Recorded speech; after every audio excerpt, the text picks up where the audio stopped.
Tu za mano so pred 82 leti vozili dirkalniki Alfa Romeo, Auto Unioni in Mercedesi.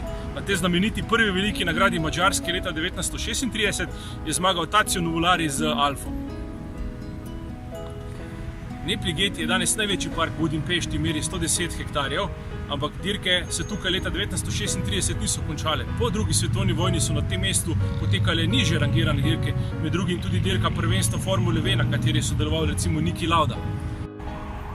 Madžarska dirkaška zgodovina pa se je začela še 30 let pred tem. Natančneje 21. junija 1906 je Ferenc Sis z Renaultovim dirkalnikom zmagal na prvi dirki za veliko nagrado v francoskem Le Manu. Ja, vem, da sem na televiziji, no? Ferenc Sis se je rodil 20. septembra 1873 na Madžarskem, ki je bila takrat še del Avstro-Ogrskega cesarstva. Izšolal se za ključavničarja, toda v zgodnjih 20 letih se je zaradi zanimanja nad avtomobili pisal na študij inženirstva. Njegova dediščina je na Hungaroringu vidna na vsakem koraku. Pred vhodom v dirkališče stoji njegov spomenik, na vhodu v press center pa spominska tabla. Potem, ko je nekaj časa preživel v več avstrijskih in nemških mestih, je končal v Parizu in se zaposlil pri novo ustanovljeni tovarni Renault Automobil.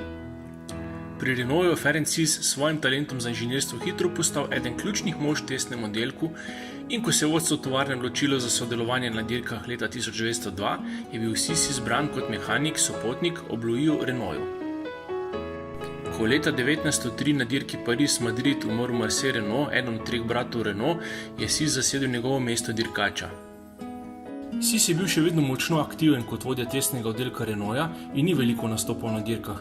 Kljub temu pa je leta 1906 skupaj s svojim mehanikom in dirkalnikom Renault AK90CV zmagal na prvi dirki za veliko nagrado Francije in tako pripomogel k popularizaciji tega športa.